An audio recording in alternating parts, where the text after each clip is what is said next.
But Asante thank you so much. aren't the Khojas also Gujaratis? Yes. Mostly like Gujarati, I guess you could say, or Kutchi especially. Yeah. So Kutch is Gujarat, as for our geography. And now it's part of Kutch. It used to be its own kingdom under the Rao. Yeah. Okay. In the 19th century. Yeah. All right. Wonderful. All right. So let's begin. All right. Wonderful. Let's see if I can pin myself. Yeah. All right. So I'll start. All right. Good morning, everyone. Welcome to the now second day of our international conference on consciousness in modern science and Jain philosophy, hosted by Florida International University and the Jain Education and Research Fund, as well as numerous partners here in the United States and internationally. We're honored to have a group of great speakers today. And the first panel that we'll be talking about is Relative Economics, a new model of development based on consciousness. Before we begin the first panel, a few housekeeping notes. I guess the first thing we say is Jai Janindra, Mate and Vandami. We're very happy to have all of the Jain community and scholars and thinkers from around the world to join us today. It's an honor to sort of host this virtually from Miami, and we hope that this collaboration helps to spur the future of Jain studies, which would be international and in cooperating with Jain communities all across the world, trying to incorporate the values of Jainism into as sort of thinking about the answers that humanity faces and the challenges that we deal with today, from climate change to resource depletion to violence that's in the world. The tradition of Jainism has very unique perspectives. And what we are trying to do here today through consciousness is being able to link these two. So thinking about the science of consciousness and what Jain philosophy and Jain thinkers have to say can provide us new avenues to think about how to live together in a peaceful and more harmonious world. So we're honored to have so many esteemed colleagues join us from around the world. Yesterday, we had about more than 2,000 people viewing through Zoom and also Facebook Live. Almost all 24 time zones. We had people that were viewing us, and we have hundreds of participants just on the Zoom link as well. So it's been a great honor. We had a wonderful conversation in the chat as well between the participants and also among the panelists. So it's been really wonderful to link so many people from all over the world and diverse perspectives. We had great dignitaries that came and also just sort of thinkers from around the world and renunciants, scholars. So the idea behind the conference is that the academic space is a space that is also post-colonial in a way. So the idea is that we're also democratizing the higher education space, that there are many different types of knowledge and not everything is necessarily recognized by the Western university. And so what we're trying to do at FIU is to try to create more inclusion with the different types of knowledge that exist in different parts of the world. So it's wonderful to have you all today. So just a few notes before we begin. The first thing I would ask is if you have a question, please don't type it into the chat box, but on the bottom of your screen, you'll see a little box that says Q&A. Type in your question and we'll do our best to respond to it. If we don't have time and the panelist is not able to respond to it, what we will do is include your email and then we will send you a response after the conference and follow up with the panelist for whom the question is directed. The second thing is yesterday we realized that some of the participants were having a problem speaking in English, or it's very difficult sometimes, especially in a second language, to discuss very complex philosophical terms. So what I would suggest is that try to speak in whatever language you want to speak, and then someone from our team will also translate. So I'll say it in Hindi or Urdu as well. अगर आपको किसी भी दूसरे ज़बान में हिंदी में कोई भी सवाल पूछने चाहते हैं बराए मेहरबानी टाइप कीजिए और हमारा टीम तर्जुमा करेगा. So if anyone has any questions in another language, please, you can type it in and we will respond to you in other languages if that's possible. All right, wonderful. So we will now begin with our first panelist, our first panel. And so the first panel is entitled Relative Economics, a New Model of Development Based on Consciousness. And the moderator that I will introduce this morning is Professor Ashok Bapna.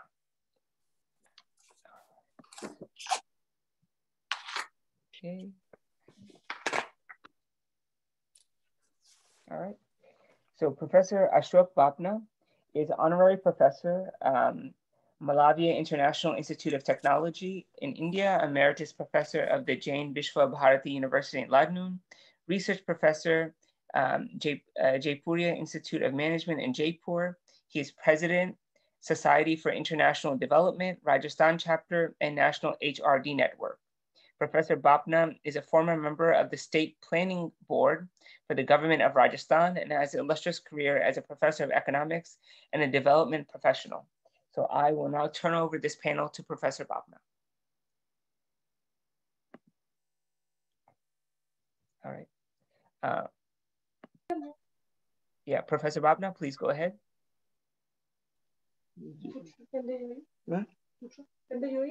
Hello, can you hear me? Yes, sir. We can hear you. Okay, fine. Thank you. Professor Rosenberg, patron and president of Florida International University. Professor John F. Stack, founding dean, Stephen Jain Green School of International and Public Affairs. Professor Deepak Jain, chairperson of the conference. Professor Larson, head Department of Religious Studies. Professor Iqbal Akhtar, director Jain Studies. Dr. Pratap Sacheti, chairman academic committee. Samni Chaitanya Pragya, director general of the conference. Pooja and other members of the organizing committee. My greetings from the Pink City of India, that is Jaipur, to all the distinguished participants. It is heartening to know about this unique initiative by one of the leading universities of the America. Florida International University has become a center for world peace, harmony, and bringing different cultures on one platform. India, being the largest democracy of the world, recognizes this novel initiative of Florida International University.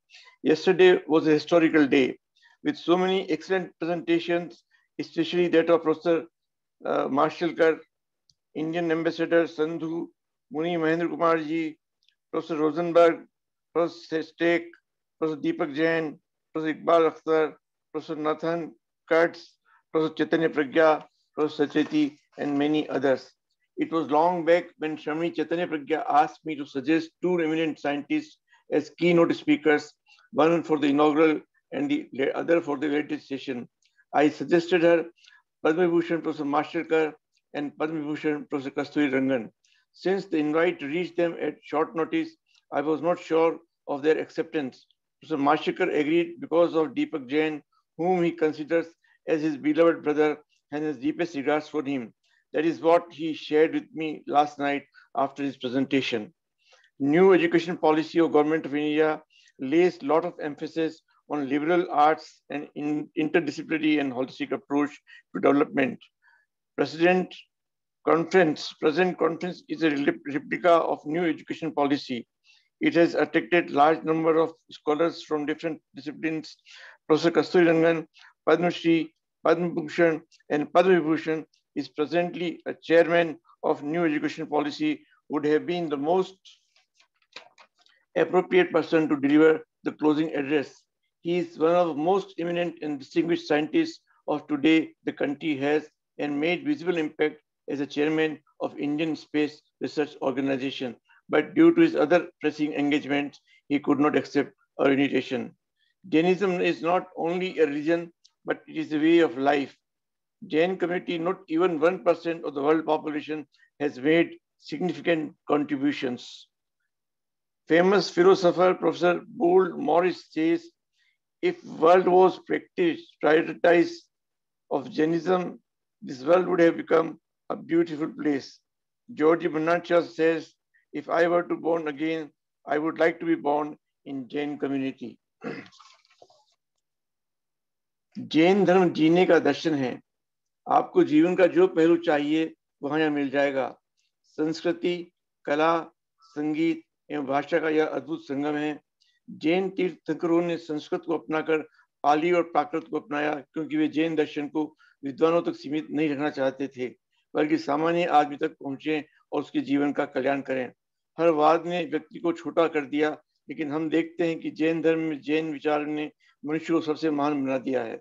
Jain दर्शन में हिंसा पराजित करने में 3 अ का महत्व है. ये हैं अहिंसा, अनिकांतवाद और अपरिग्रह. तीनों एक दूसरे से जुड़े हैं, वे अलग नहीं हो सकते. भारत में न जीत सकने वाला सिकंदर जब एथेंस लौट रहा था, तो उससे एक जैन साधु ने कहा था कि दुनिया को जीतने वाले, काश तुम अपने आप को जीत सकते. जैन साधु सिकंदर के साथ एथेंस गए थे. आज भी वहाँ हम इन जैन साधु की प्रतिमा लगी हुई है. Jainism has a multiple aspects which makes it as a world religion. It has been advocated by the leading personalities of the world. In this process, Acharya Mahapragya came out with a novel idea of a new concept of relative economics. It has become a growing concern that the various existing economic model systems have failed to deliver desired goals relevant to the modern day society. It is largely because they lack a human approach and also suffer from a lack of consciousness. It is critical in modern day society to have a human approach in development approach. In the past, there was a perfect balance between people and planet, but as development started taking place, the balance started getting disturbed.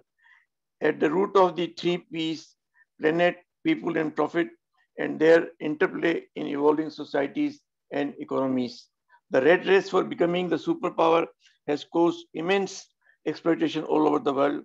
Leading nations like the USA, China, and India are all part of this ongoing rat race, as are many of the European countries. Immoral tactics have resulted in an unequal distribution of resources across the globe. An individual urge to earn more and more profits has ruined the happiness of mankind.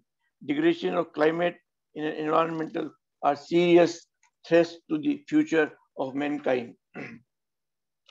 We need to save Mother Earth from the pulse of nascent greed, and it's here that the principle of Jainism, that is non-violence, aparigraha, and anekantvad, can play a very important role.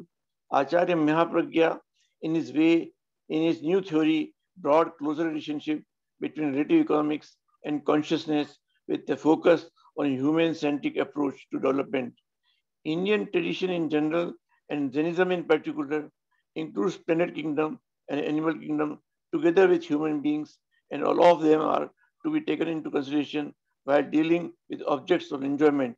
It also means that economics has to play not to be only friendly to human beings, but it should also be eco-friendly. That is the only way it can lead to a sustainable development as well as all-round happiness. Economics, for it to be sustainable, has to take into account the development of consciousness as the ultimate target.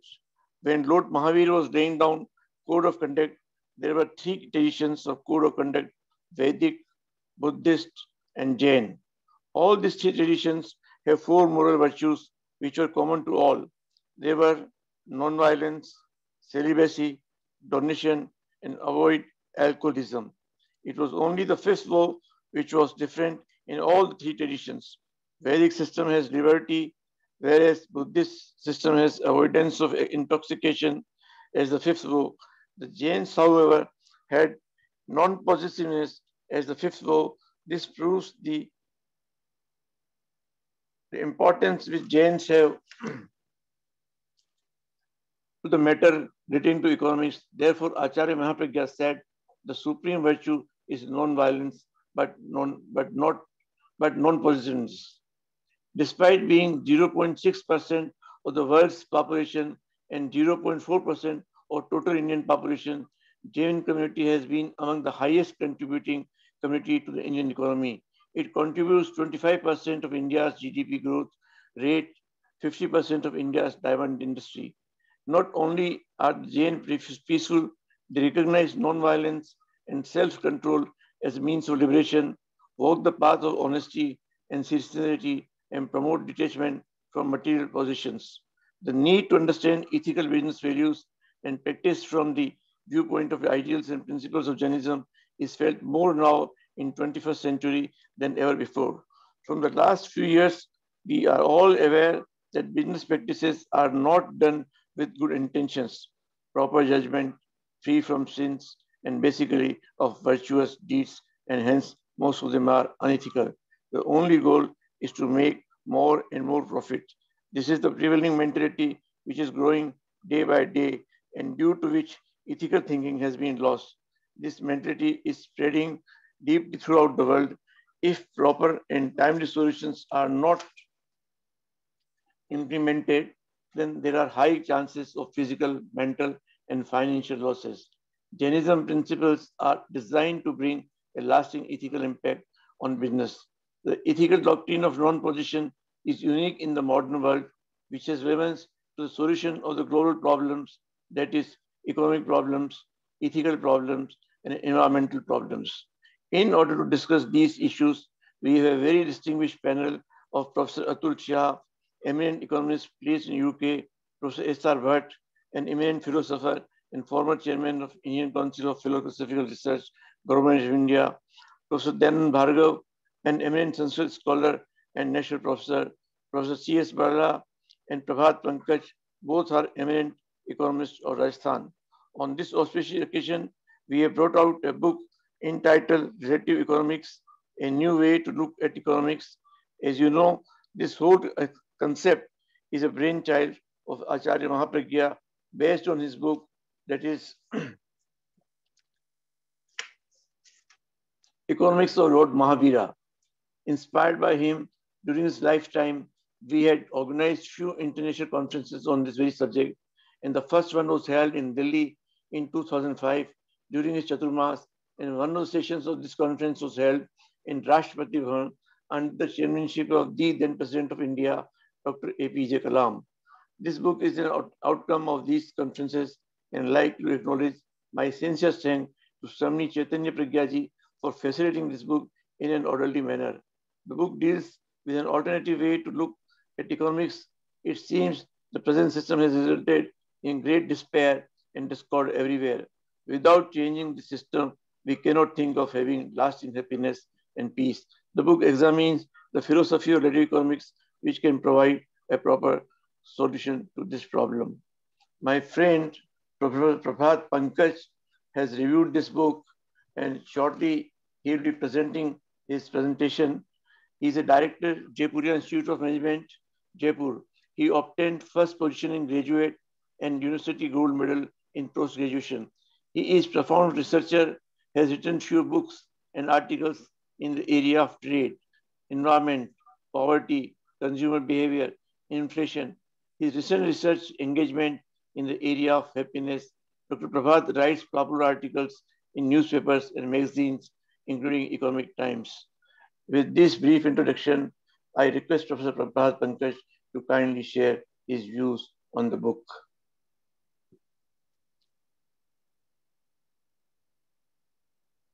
Thank you, Professor Bapta. I'm an ardent student of economics and a learner of relative economics. And when you awarded this task of reviewing this book, I was thrilled, and I was also very excited to look forward to understand what this relative economics is all about. I had this opportunity of visiting Ladnu once and stay there for a couple of days, attend the conference on relative economics. I have been working on alternative economic model, happiness-based economic model, and with my association with a small tiny kingdom of Bhutan for about 6 years, where I lived for about 6 to 7 years, enabled me to take a close look at what alternative model could be.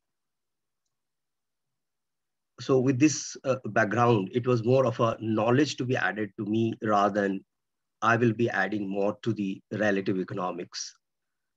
So this book, Relative Economics, a new way to look at economics, when I had this opportunity of going through, I can firmly say that this is a book, is a must read, and it should be made available to everybody in academics and practice.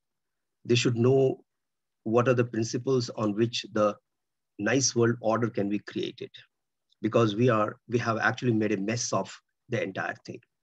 When I look at the development paradigm, we clearly found that the forces which has actually brought in a lot of changes in terms of what we call development and brought about more than 300 million people across Asia, let's say, above poverty line. And these are also the forces which has brought us to the brink today. And a lot of problems that has been created out of this kind of development model. So in the foreword itself, which is written by President Society for International Development, Lawrence Cooley, he said, and I quote, "We are in desperate need for alternative strategies," unquote. So what is this desperate need for alternative that we are searching for? I was trying to figure out what is that desperate need. And I'm reminded of some of the work which was done by clinical psychologists like Richard Davidson, and he asked a question to the audience. He asked the question, first question he asked was, "What are you doing right now?"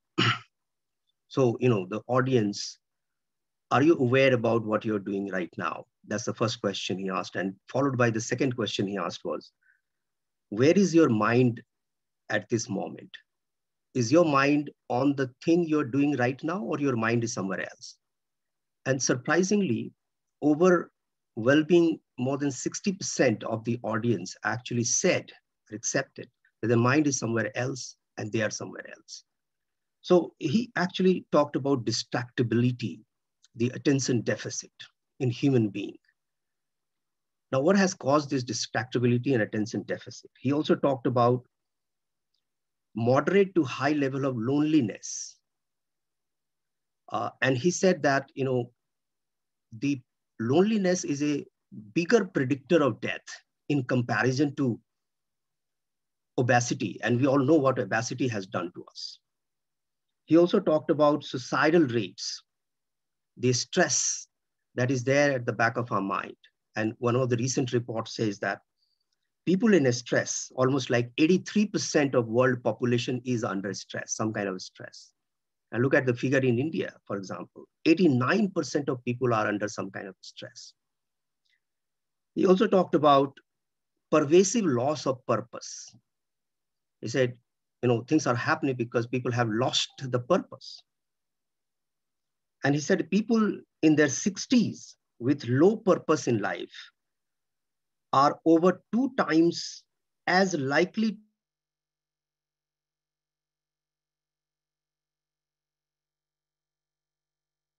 rate, and the way we are going to age, the way we are going to live has changed completely.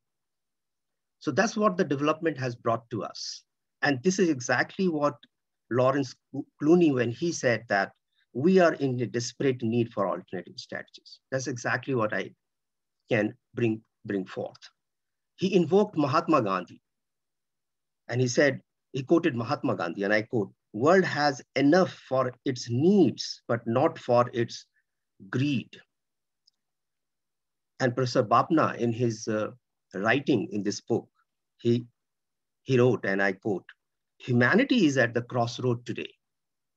This is exactly what we are talking about. And this is exactly why we are here to talk about the alternative ways of looking at economic development. And Professor Bapna has also written with his sense of despair in this book, if you read very clearly, and I quote again Professor Bapna, I quote, "The entire mankind is seeking an answer to a $1 trillion question as to who, when, and how some phenomenon can bring people, can bring mankind." But he's not very sure who is going to bring this peace and prosperity to mankind, who is going to salvage us out of this doomsday. Dr. Pankaj, thank you so much. We have, if you can wrap it up maybe in another minute or two, because we have three more Sure, I'll speakers wrap it before the up end in a of the minute. Thank you, sir. Of I course. appreciate Thank it. you. Thank you for the mic. Thank you for the mic. So, my review of this book is, it's a kind of alternative that is in front of us. And there are 8 precepts that comes out of this relative economics. One is ethical, another is humane, third is sustainable, fourth is coexistence, fifth is restrained, sixth is inclusiveness, seventh is harmonious development, and the 8th is nonviolent development. And it all comes from the different precepts that it talks about. And the best part of this book is when we try and understand that parigraha, which is the accumulation of wealth, is the root cause of all problems, is a kind of neutral element in itself. It is neither, it doesn't neither lead to sukha, that is happiness, or unsukha, that is unhappiness. It is the desire associated with parigraha that makes the things worse. Hence, the wealth is turning out to be ahimsa sapeksha. And that's the clue to the relative economics. So I'll end up over here. And if time permits, we'll talk more on anubrata and other things. Thank you so much. Thank you so much, Dr. Pankaj. We really appreciate it. The next speaker will be Professor Atul Shah. Very honored to see him again and to have him join us. He is a fellow East African, and he is a professor in the UK in the Department of International Politics, School of Arts and Social Sciences, City University in London. He is a qualified chartered accountant and member of ICSJP. He's founder of the Global Young Jains Movement and founder of the Jain Spirit Global magazine. So he's a wonderful scholar, and we're really happy that he's able to join us from London. So, Professor Shah. Thank you. Thanks so much. And thanks to FIU and JVB and all the organizers of this conference. When we talk about economics, we have to accept that the kinds of economic system that we are under today has been established by a Western order and a Western mindset. And also the link between consciousness and economics has been broken for hundreds of years. So it's a very materialist economics, and an economics where nature is seen as a resource rather than an ecosystem. In this sense, what the Jains have to say in terms of a new economics, or an economics which is sustainable, is very profound, very far-sighted, and also has been demonstrated by their own actions. All over the world, the Jains are one of the most successful business and professional communities, individually and collectively. And that success has been retained not just for 1 year or 5 years, but over multiple generations. So this idea of sustainability, which the world is now talking about as if it's a new science, we have been living it for hundreds of years. So when we speak about economics or sustainable development, we speak from experience and we speak from wisdom. So when the connection between consciousness and economics is broken, we can't repair it by simply doing a patch. Right? What we have to address is the primary ontology of economics. And in a sense, the timing is very good, because sustainable development can only come from a spiritual approach to economics, from this idea that the human being is not just a body, but it's a mind, body, and spirit. It's a combination of those. And the preservation of nature requires a spiritual approach to nature. So we have capacity to add something new, but then the other side also has to understand and respect us and allow us to speak truth to power, allow us to show the kind of economic models that we have and the philosophy and the wisdom that we bring to the table. That space is non-existent virtually today. Yeah. So we have to carve that space as a community. And for that, we need to invest in academic research. We need to work with intellectuals who are on those top tables trying to shape and negotiate public policy. And just by saying that we believe in Ahimsa or we believe in Aparigraha or Anekant, will not, those beliefs and those private practices will not bring about global and international reform. So we must understand the extent of the challenge that we have in front of us. I agree with the earlier speakers that we do have a very holistic philosophy and science, which is quite relevant for these times. But we need, when we do try to reform or transform, we need to understand the profound intellectual challenge that we have ahead of us. This idea of a secular science, a science which is beyond religion, is very deep in all our universities and in so much of global scientific dialogue, that to try and bring in a different perspective, a perspective which embraces spirituality, wisdom, and consciousness, is very, very difficult. So I don't know how long you want me to speak, but I just thought I'd set that agenda quite clearly, because I speak from experience. I have been trying to engage at these levels. And I think, there are deep structural factors. Just to give you an example, the business school today is an American invention, but is now being exported all over the world and is a primary driver of economic practice. And if you look at the curriculum of the business school today, there is no space for spirituality or wisdom. At most, there will be a module on business ethics, which is very often taught as a sideline rather than a primary domain of business practice. Business is still encouraged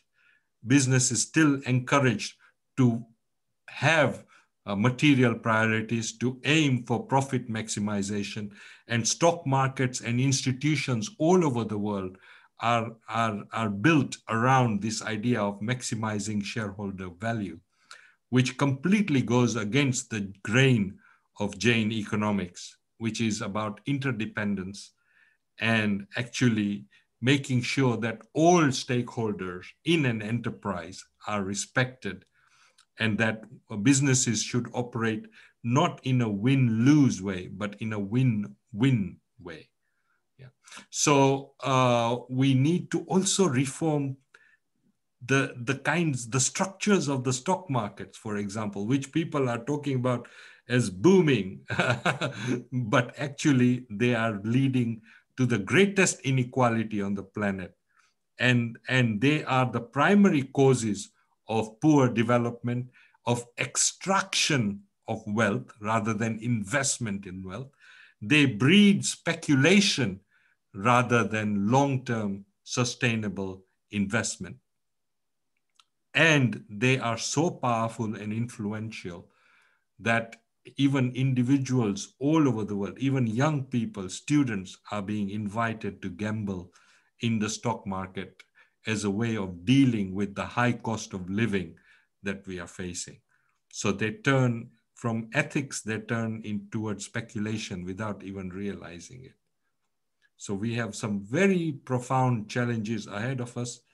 And I think it would be a mistake as Jains to think that just because we have some nice philosophy and some nice values, the world will change, and it will not. We need to invest in think tanks. This conference should create a direct vision for us being such a wealthy community to take a special role in influencing global policy, global institutions, through the wisdom that and the philosophy and the science that we have privatized our knowledge, and we are using it for our private benefits and our private businesses. But our cultural investment, our intellectual investment is absolutely minimal. And we need to rise to this challenge, because we as individuals are not greedy. We are not selfish, but we have lost a vision, an intellectual vision, that our business skills need to go into the global business curriculum. They need to transform the primary institution of education called the business school and its content and practice. And even some of our Jain professors who are in business schools, unfortunately, do not use their power and leadership to transform the global business curriculum. So we need to rise to those challenges. And I put those challenges right in front of you now. Let's not celebrate what we have, but look at what we need to do. Thank you. Thank you so much, Professor Shah. We really appreciate that. Wonderful. I think it's going to be a lot for us to think about as well. I think as we go forward, especially coming out of the pandemic, I mean, we're seeing that the major challenges that we're having, not just in terms of inequality in the world, but also the impact that we're having on the climate and the world around us. So absolutely, they're really important words for us to keep in mind. The next panelist that I will be, and we're looking forward to having more discussion with you, Professor Shah, and all the panelists. The next speaker that we will have will be Professor Bhatt, and he is a philosopher and Sanskritist. He's a National Fellow of the Indian Council of Social Science Research in the ministry in the government of India. He is a chairman of the Indian Philosophy Congress and the Asian African Philosophy Congress. He is also editor of Bloomsbury Encyclopedia of Philosophers. He has been the professor and head of the Department of Philosophy at the University of Delhi, Delhi chairman of the Indian Council of Philosophical Research in the government of India. He is internationally known and recognized as an authority on ancient Indian heritage, Buddhism, Jainism, and Vedanta. And he's a member of many international associations and journals that focus on philosophy. So we're very honored to have Professor Bhatt joining us from India, and I will turn it over to you, sir. Thank you, Professor Iqbal Akhtar, for nice words. My respectful greetings to all the distinguished panelists and other scholars on and off the dais. Friends, we are deliberating on a theme which is of a great practical importance and utility in the contemporary world, particularly in the post-epic corona scenario. We find that all is not well with the global existential scenario, and it calls for deep reflection, proper planning, and adequate execution. We have in our deliberation focus on two concepts. One is consciousness, and the other is on relative economics. We human beings are self-conscious. Consciousness is something which is immediately, intimately experienced by us. We are conscious of our own existence, our nature, our place in the cosmic setup, our role in the cosmic setup, and what should be the goal of our purpose of our existence in the cosmos. We are aware of our own existence and also existence of multiple entities, animate as well as inanimate. And therefore, this cosmic process is a network of interdependence. Paraspara upagraha, mutual reciprocal relationship. And therefore, under ignorance, if we think that we exist for our own self, our existence is for our own satisfaction, for our own progress and development, and then it is a wrong understanding. It is mithya drishti. A proper drishti, a samyak drishti, a proper viewpoint would be that we should have a peaceful coexistence, collective enterprises for mutual wellness, and mutual caring and sharing of the resources which are available to us. And therefore, we have to reflect as to what should be our approach to reality, our own self and the surrounding universe. What should be the purpose of our existence, how to plan our existence in a best possible manner so that we lead a life of wellness and happiness. In Jain mode of thinking, our life is not accidental.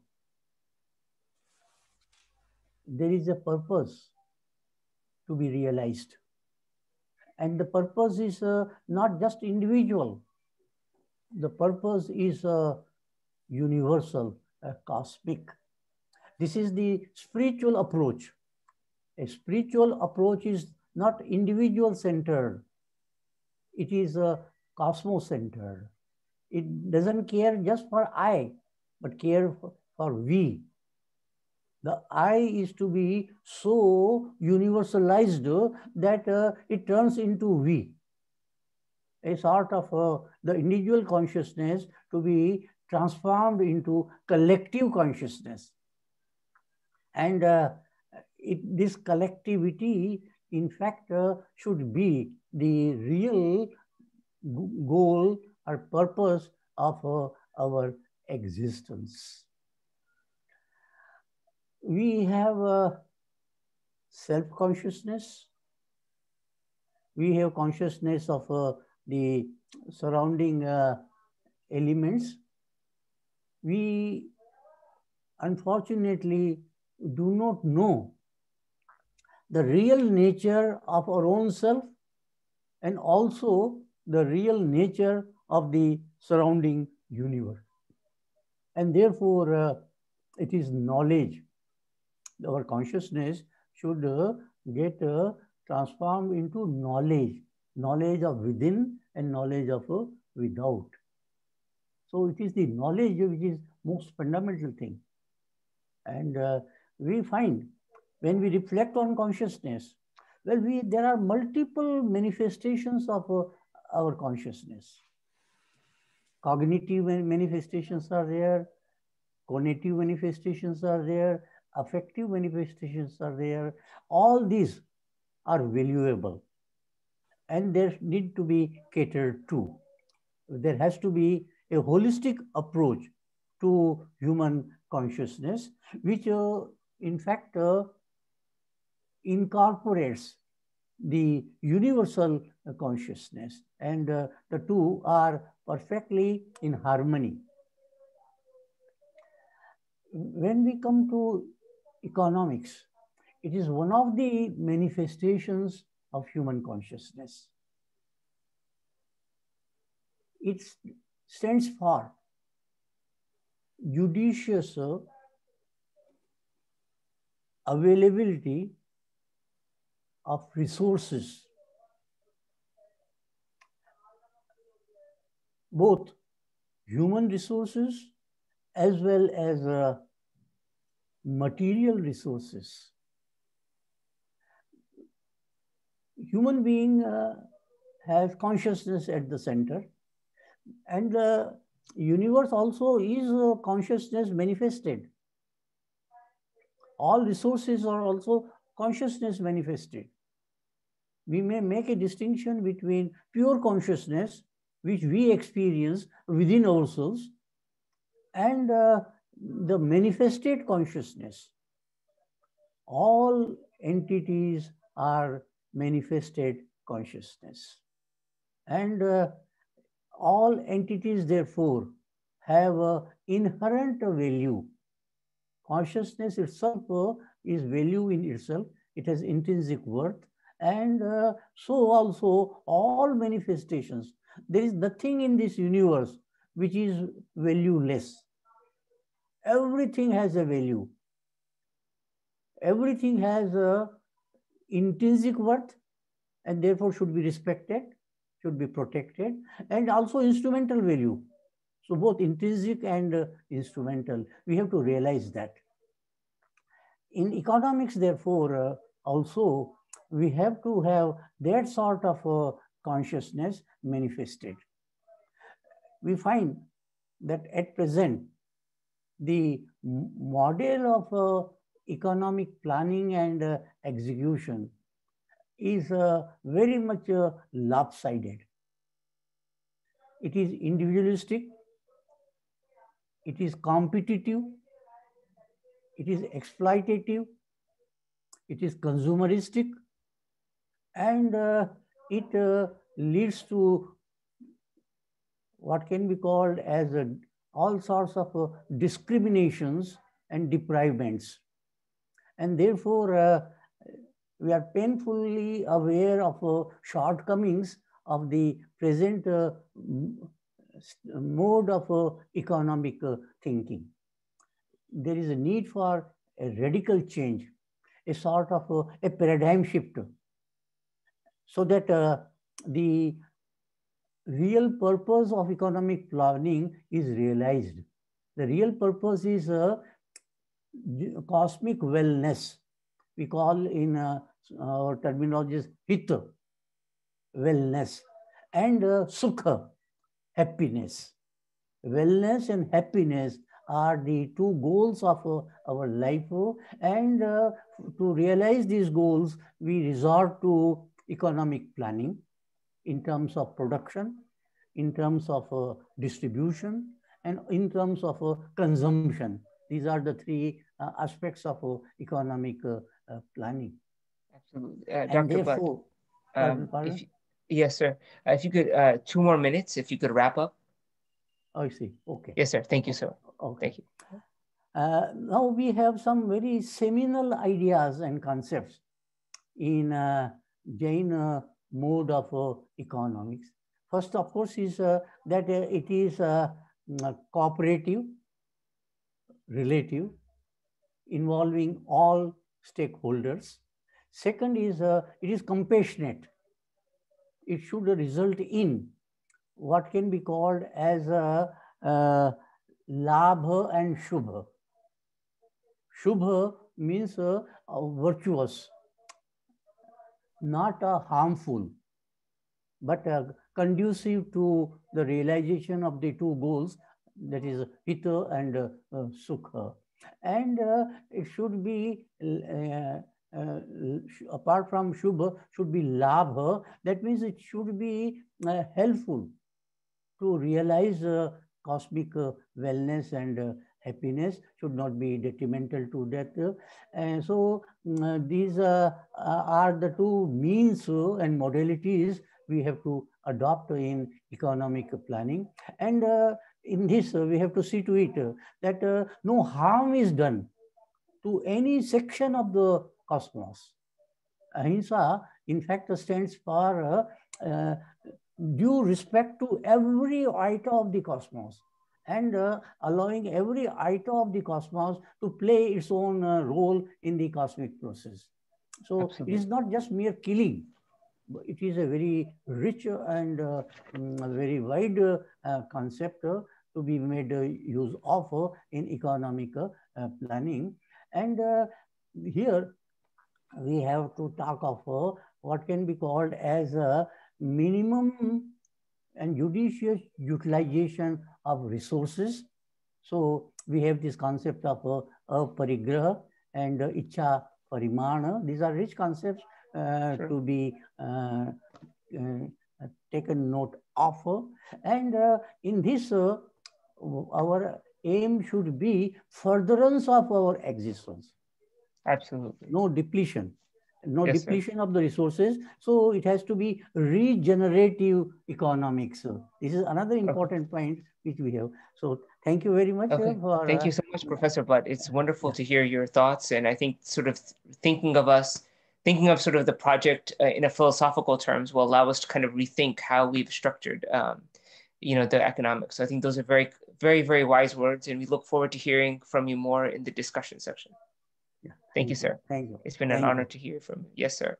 The next person will be Professor Barla, who is a retired professor of economics from the University of Rajasthan, India. Prior to that, he taught at the University of Toulouse in France and Tribhuvan University in Nepal. He's been a guest lecturer at Aristotle University in Thessaloniki, Greece, University of Paris, and he's also worked as a consultant on various projects for the World Bank, the Canadian Development Agency, and has been sort of widely published in conferences and journals internationally. So it's an honor and a pleasure to welcome Professor Barla to the conference. Yes, my esteemed colleagues, I was listening to all these scholars. Let me mention that for almost 40 years, I was associated with teaching economics. Which economics? The economics which I inherited from my teachers. And let me also mention very clearly, I had an opportunity to study at Michigan State. There also I was taught that the principal goal of economics is to maximize profit, maximize utility, and maximize our happiness on account of these pursuits. Let me mention, when I met Acharya Mahapragya about 10 years ago, I came to know that whatever economics I was teaching my students has in reality no relevance to the practical world. In economics, we teach our students to pursue three principal goals. As a consumer, you maximize utility or satisfaction level. As a producer, you maximize production. Use as many resources as you can, such that production is maximized. And thirdly, as a business person, you maximize your profit. Let me mention, when I had some sort of interaction with Acharya Mahapragya, I came to know that we are going against what Prabhu Mahavir taught us. He taught us to restrain consumption. But I used to teach my students, consumption need not be restrained. I remember W.W. Rostow, when he talked about growth, he said there are 5 stages of growth, but the most coveted growth, the stage is the stage of high mass consumption. Perhaps people all over the world are pursuing this goal. We imitate the standards of living which Europeans have. The Thai people, I had an opportunity to spend some time in Bangkok. Everyone across the world tries to imitate the standard of living of other people. I've tried to develop a model, which I'm calling simulation model. That model is based on the belief that if you try to maximize consumption, there is no end to it. If consumption is increased, obviously we are bound to increase production also. If we are increasing production, we are using our resources. Let me also mention in this context, in 1960, some economists assembled at Rome and they decided there must be a limit to growth. Unfortunately, countries like India also want that growth needs to be maximized. We are trying to pursue the goal of achieving $5 trillion level of our GDP. Let me mention what was the decision which these economists reached in 1960. They said there must be a limit to growth. Because if there is no limit to growth, we are going to utilize available physical resources for maximizing growth rate in each nation. Perhaps we will not be leaving any physical resource for our next generation. Man has become so selfish that he would like to maximize growth rate and production level for his own generation. So there was a concept given by these economists, and we call it Club of Rome. Nobody tried to follow what these economists suggested in 1960. Perhaps the whole world is pursuing this goal. Let us maximize growth. What is the outcome of this pursuit? Let me mention, friends, if you are using your resources for the present generation, you will not be leaving any resources. And let me mention, I have done some studies. In Rajasthan, where I am living, after 30 years, there will not be any groundwater. Likewise, after 40 years, there will not be any crude oil left under the ground in world. What are we doing? We have become so self-centered and selfish that we want to maximize consumption level of our own generation. Let me mention in this context that unfortunately, this model of attaining maximum growth has led to several problems for us. The first problem, the larger or the higher the level of production, the more pollution we create. I know numerous examples where increasing air pollution, water pollution, noise pollution, and these types of pollution are creating havoc for us. Let me also mention in this context, there are some studies which mention that if number of vehicles increase in a particular nation, there will be a jam. Economists have tried to convert time value of money of these jams. Millions of dollars are lost in these jams, but we don't care. Noise pollution is another problem which we are facing. What I'm saying is, we are pursuing a goal which is concerned with our own maximization of welfare. I agree with Professor Bhatt when he says that Anta Sukhai is important. Who cares? And what is the ultimate goal of all these pursuits? Are we getting happiness?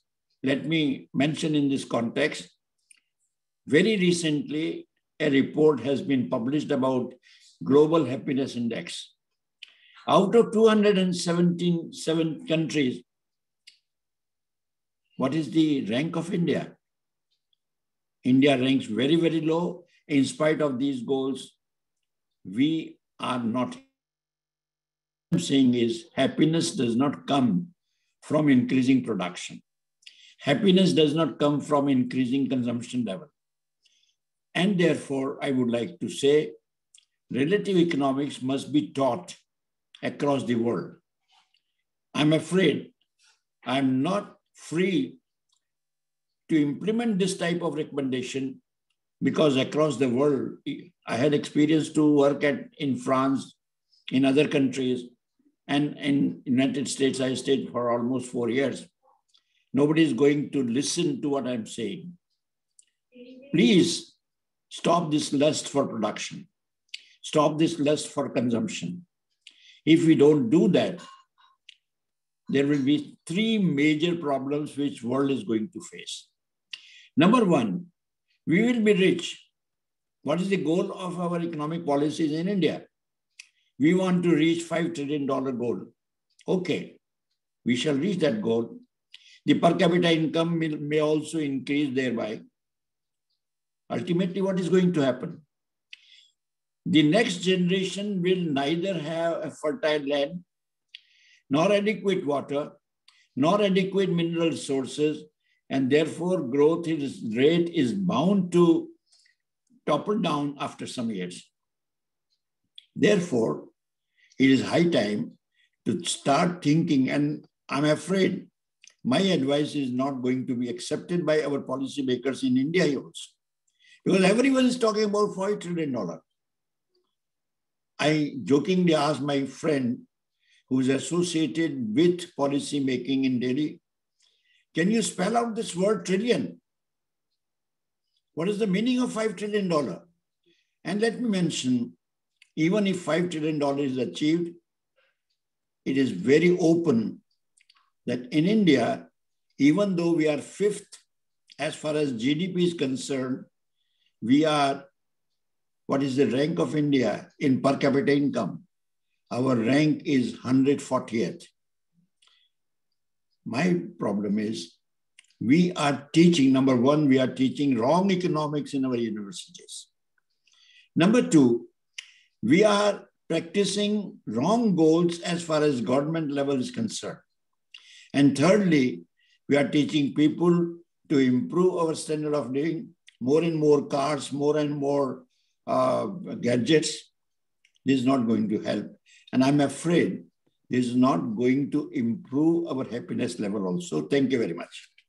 All right. Thank you so much, Professor Barla. That it's very important words. I think trying to change a paradigm is a very difficult thing to do. And so I think that's kind of what you're proposing, a paradigm shift in terms of thinking about how do we consume and sort of just even the basic fundamentals of our society, right? Which is kind of materialism, consumerism, and just innovation, just creating new things for its own sake rather than understanding the rationale behind it, right? So just trying to maximize money as an end in and of itself. So those are, I think everyone has, the majority of the part in the panel, everyone I think has a similar perspective. I think this is what I was we were chatting with Professor Shah, that what we can do is try to also maybe in the future have a panel with people in the corporate world as well. So not just business schools, but also the corporate world, and try to sort of discuss and connect with people on these ideas, because we have them within our circles of knowledge and networking, but it's not necessarily, these ideas are not getting out into the business world to corporations and people that have power, so that's something that's important for us. So thank you so much, Professor Barla, I appreciate that. Very quickly, what I wanted to do is just show you the cover for the book that we will, and I'll just share my screen very quickly. So this is the book that is being released today. And so you can purchase a copy of the book at the Jain Vishva Bharati bookstore. The code is right there, books.jvbharati.org, and we'll put it into the chat box as well. So this is the book, Relative Economics, A New Way to Look at Economics. And it's been edited by Professor Ashok Bapna. So we're very happy and honored that he has decided to release the book here at the conference. I think it should be a very good read and a lot for us to think about in terms of how do we incorporate the principles of Jainism, nonviolence, anakantavad, aparigraha into sort of the business world, right? So we really appreciate that opportunity to be able to read that, and we look forward to following up on that discussion. So what I wanted to do very quickly before we open it up for discussion is I just wanted to introduce the president of the Jain community here in Florida, Deep Surana. So she wanted to just give a remark and respond to Professor Shah and the ideas behind the conference. Hello. Dear Ogba, Professor Bhargav is still pending. So please first announce his name and he will speak. Yeah. Okay, Bhargav. Yeah, Professor Bhargav. Okay. All right. Okay. Sorry about that. All right. Let's do that. Yes. All right. Professor Bhargav, sorry about that. He's the philosopher of India and okay. also in Jainism. Yeah. All right. Sorry about that. All right. Professor Bhargav, so I'll turn it over to you. Let me just introduce you very quickly. All right. All right. So Professor Bhargav is Professor Emeritus of the Jain Vishwa Bharati University in Lucknow. He has been the lecturer, head of Department of Sanskrit at Rajams College in Delhi, a reader of Sanskrit at the University of Delhi, principal of the Kendriya Sanskrit Vidyapith, Jammu and Allahabad, professor and head of the Department of Sanskrit, University of Jodhpur, the Dean of the Faculty of Arts, Education and Social Sciences, University of Jodhpur, visiting professor of the Rashtriya Sanskrit Sansthan in New Delhi, chairman of the Veda Vijnana Peeth, J.R. Rajasthan Sanskrit University in Jaipur, and has authored more than 200 research papers. So Professor Bhargav, we're honored to have you, and please proceed. Dear participants, I will start with an incident of ancient India about 3,000 years back. A person, Narad by name, has mastered as many as 18 disciplines of knowledge, right from the Ved up to mathematics, astronomy, and whatnot. With this knowledge, he approaches another saintly person, Sanat Kumar, and says, I have mastered all these branches of knowledge, but I am still in grief. I am still suffering. Could you lead me across this misery? Sanat Kumar says that, well, as long as you look for happiness outside you, you are bound to be miserable. Because happiness lies within, in the consciousness, and consciousness is not outside you, it is within you. This brings the importance of consciousness in Indian tradition. Coming to Jainism, which is an important part of Indian tradition, the first statement is, Naham deho na mano nicheva vani. I am neither the body, nor the mind, nor the speech. In short, I am not matter. And what the senses can grasp is only which has some color, some taste, some smell, some touch. And as consciousness doesn't have any one of them, therefore consciousness is beyond the grasp of senses. Varna ras gandha phasa jivasya no santi. Now, the third statement is that whatever imperfection,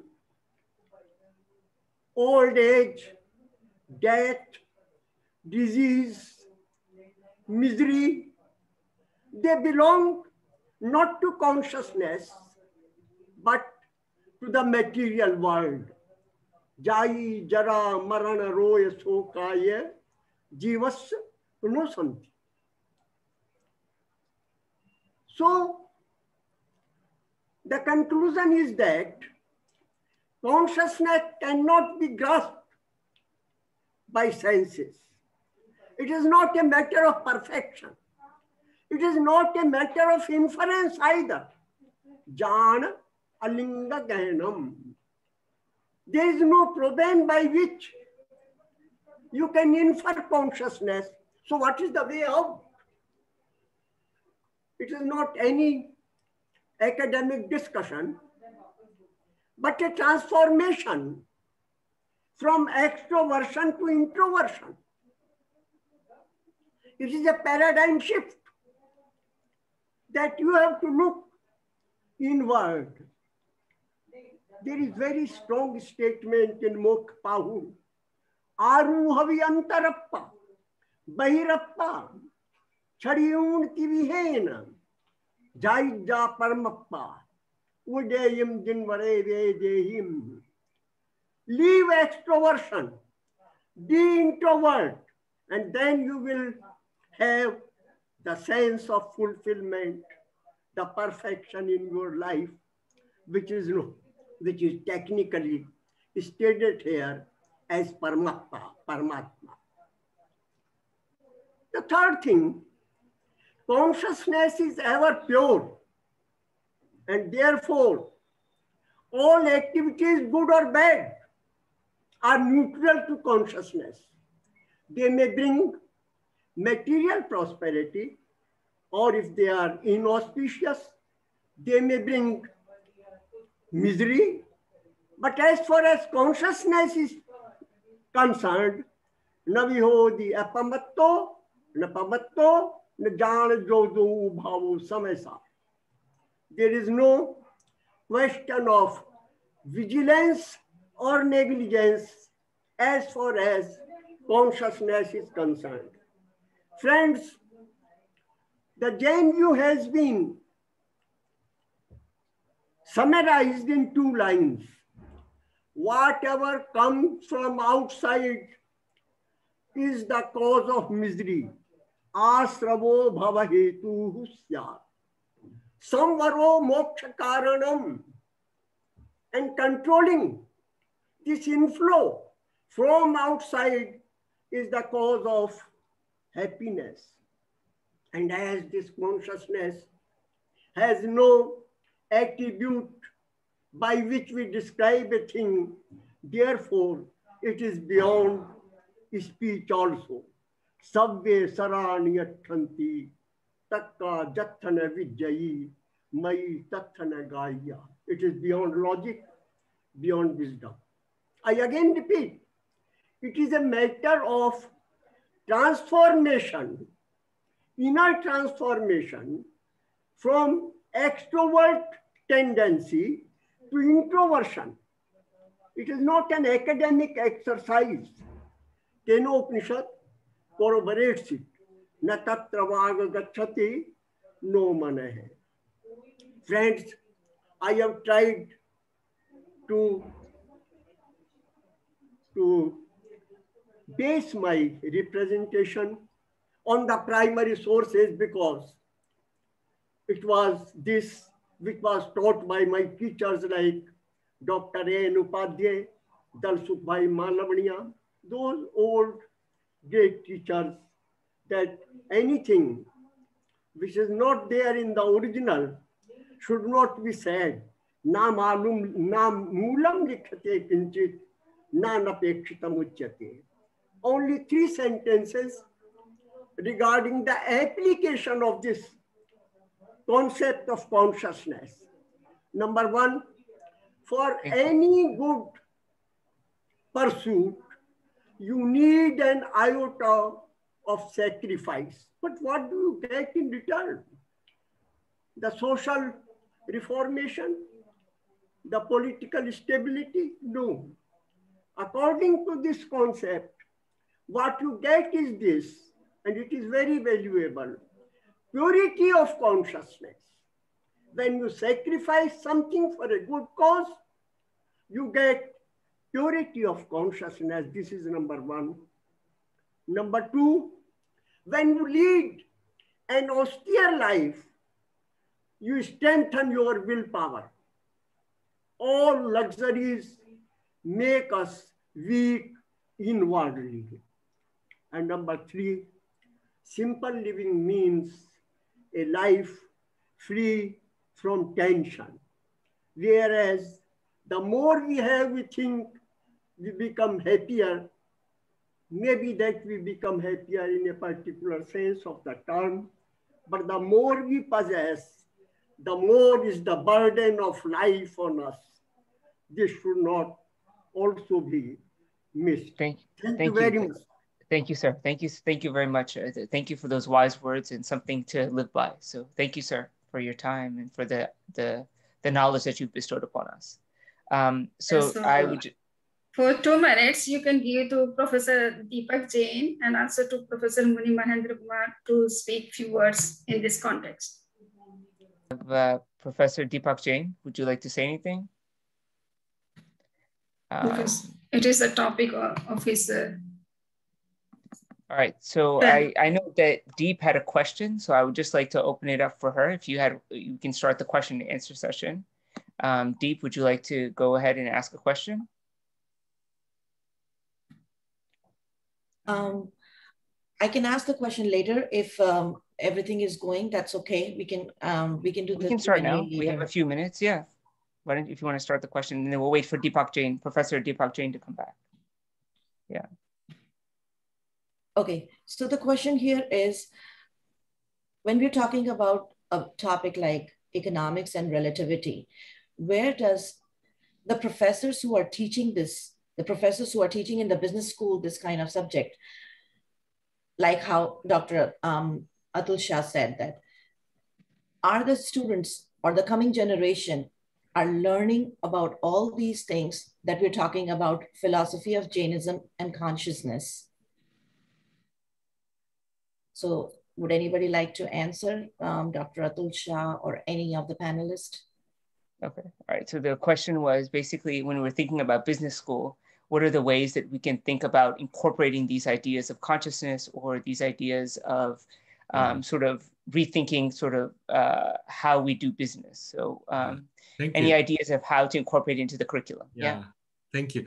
I think just as faith has been stripped out of economics, more or less culture has also, the diversity of cultures have also been virtually taken out of the business school. So if you look at India, and India today, there are 3,500 business schools in India, and they're growing every day.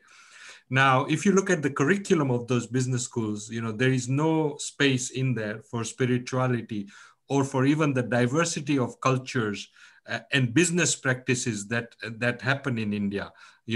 For example, even within the Jains, there is a real diversity between the Kutchi Jains and the Palanpuri Jains and the Marwadi Jains, etc.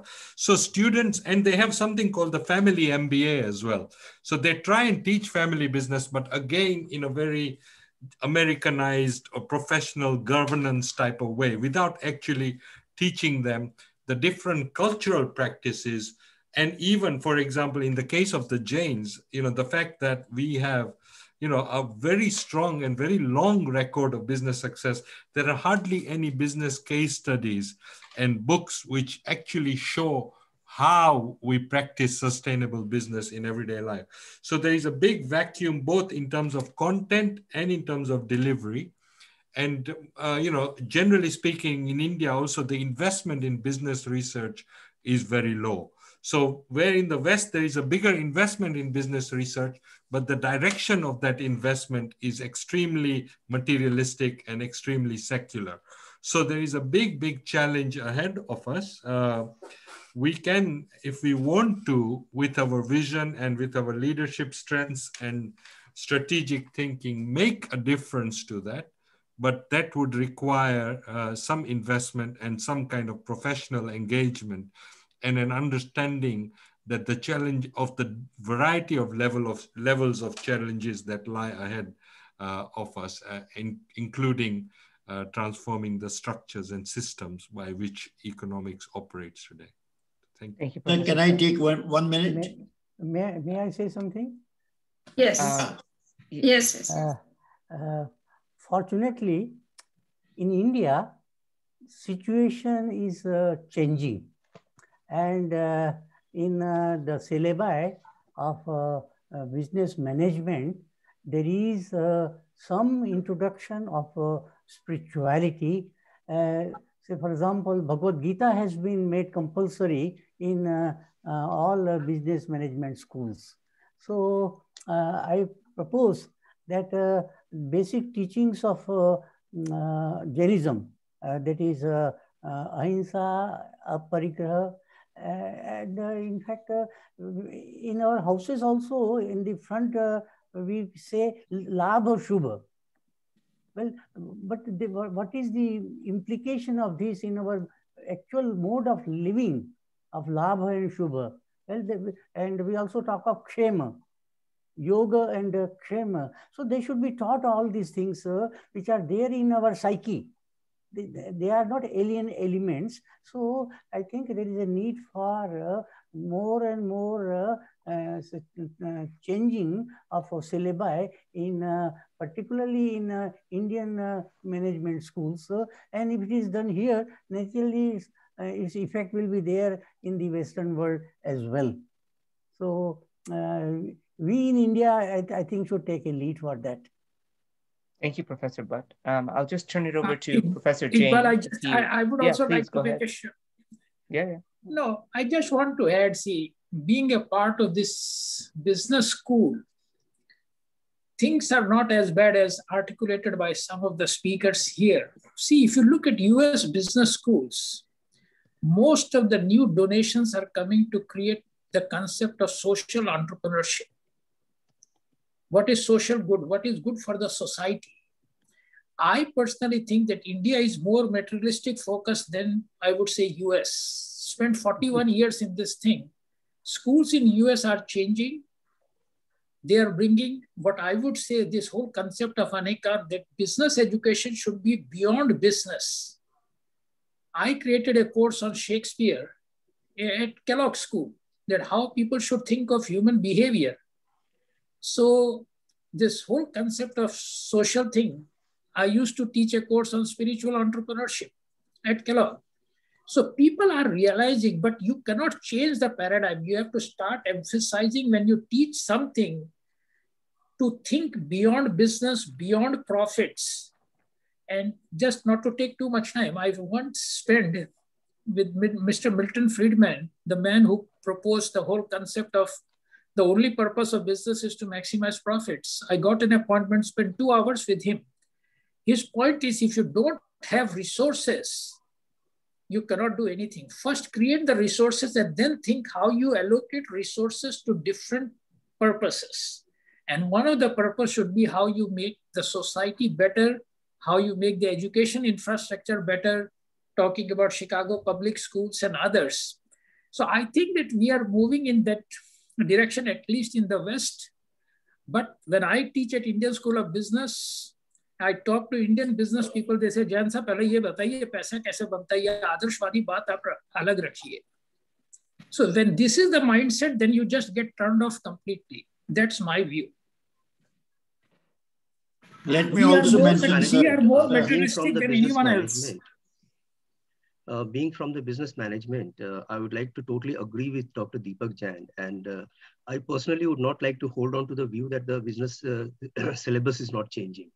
And it's changing, and it's changing at a quite rapid pace, right from the West to Indian context. So we have the courses like happiness and well-being. So if you're talking about a small town like Jaipur, here in Jaipur, in our institute, we are teaching course on happiness and well-being. So emotional intelligence is being taught, and there is a lot of spiritual dimensions that is being brought in. At the international level, if you're talking about the OECD's initiatives, the measuring progress of the society, they're talking about the alternative ways of measuring progress of the society. We haven't talked about that much. Look at the France, somebody was quoting France, but look at the initiative which President Sarkozy took, Professor Stiglitz, Professor Sain, Professor Fitossi, and look at the report that they have prepared on measuring the progress of the society. It's all alternative that they are talking about. People are talking about now the capability enhancement measure for happiness. Capability enhancement interventions people are talking about. Look at the individual initiatives in Bhutan, the whole measure of cross-national happiness. So, 9 dimensions of happiness, the holistic development that they're talking about is spiritual as well.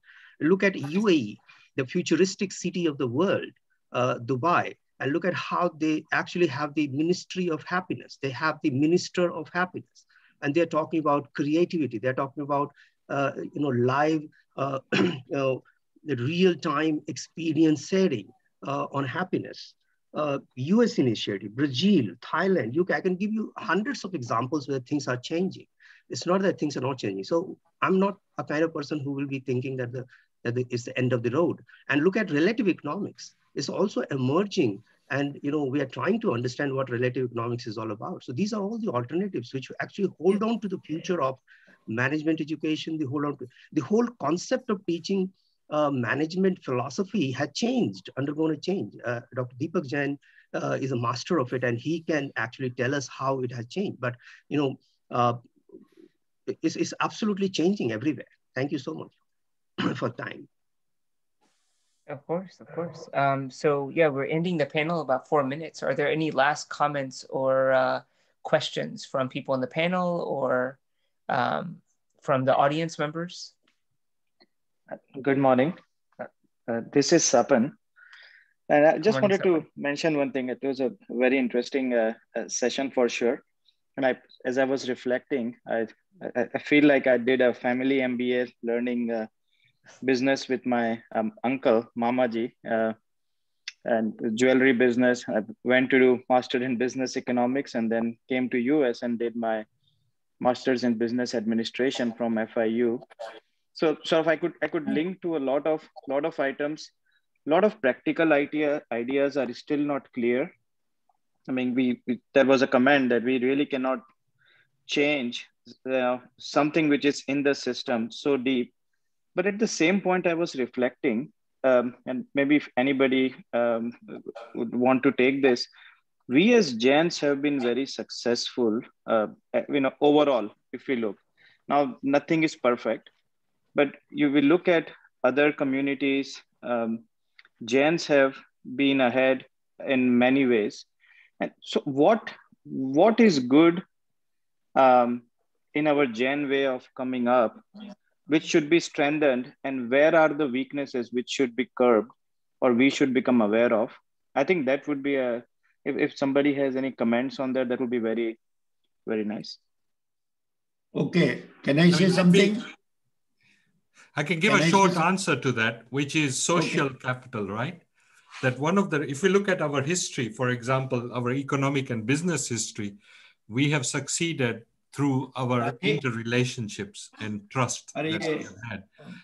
And that is something that is being depleted in the West, the individualistic kind of society, and probably also now in India. So we need to preserve our social capital, and we need to value it. And we also need to value our cultural capital. So if we can value cultural and social capital and keep building and sustaining the kind of communities that we have built, then I think for us as a community, we will improve our resilience and sustainability. And that takes time, that takes effort, that takes vision, that takes sacrifice. But first and foremost, we must understand that without a community, we are nobody. And therefore, our community is our collective capital. So I'll just say a brief answer there. Thank you. All right, wonderful. Thank you so much, Professor Shah. Can I just add one point over here? So one of the things that relative economics actually talks about is the training part. So this sounds like a solution because a lot of things depends on what kind of training are we actually imparting. So if it's not just about changing the syllabus in the educational system, or it's about more of a, training for mindfulness, let's say, for example, it works. Training for happiness, it works. Training for consciousness, I'm sure it also might work. So, there's a chain of training that we require, because, that's one solution that I can. And just one last point I want to make. Please, yes, for us to bring change, the most significant concept in the whole Jain literature is this concept of anekant. And that to me is the source of global peace, harmony, and prosperity. If we have to think about changing business schools, this whole concept of not putting it anekant, but in the concept of diversity of thoughts and perspectives is something that we need to encourage in the curriculum, that how you can have multiple perspectives. I slightly disagree with Professor Balra when he was saying what we are teaching is wrong. This wrong or right are extremes. You cannot say this is wrong. That is just one perspective. You may disagree with it, but I completely disagree with you. So when we take these extreme positions, then the best solution for people is to just ignore it. Life is not 0 or 1. Life is between 0 and 1, and how you try to convince people with arguments. So Sapan, just to answer your questions, people ask me these things a lot. And what do you teach in business schools? I'm a mathematician. I got my PhD in mathematics, so I know what precise science is. I just tell people that in business schools, we teach people how you put structure on unstructured problems.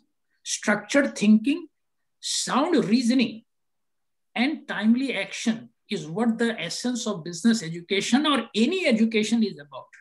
Family business is less structured. You start using tradition. Business school research comes up with frameworks. They say what works under condition A and what would not work in condition B, different cross-cultural. So I think this is all driven by research. To say something is right or wrong, I completely disagree with it. That is defeating the whole purpose of anekant. Thank you so much, Professor Jain. And with that, we will end the session. Again, this was the session on relative economics. And I think we had, honestly, one of the most stimulating panels that we've had so far with Professor Bapna, Professor Shah, Butt, Professor Barla, Bhargava, and Pankaj. And again, thank you to Professor Deepak Jain, Samaniji, and all of the wonderful participants that we've had today. So we will take a 15-minute break, and then we will start back at 9:15 Eastern Standard Time. And the next panel will be the biological and spiritual evolution of consciousness. That will be moderated by Professor and Chair of Religious Studies at FIU, Dr. Eric Larson. So we will see you in about 15 minutes.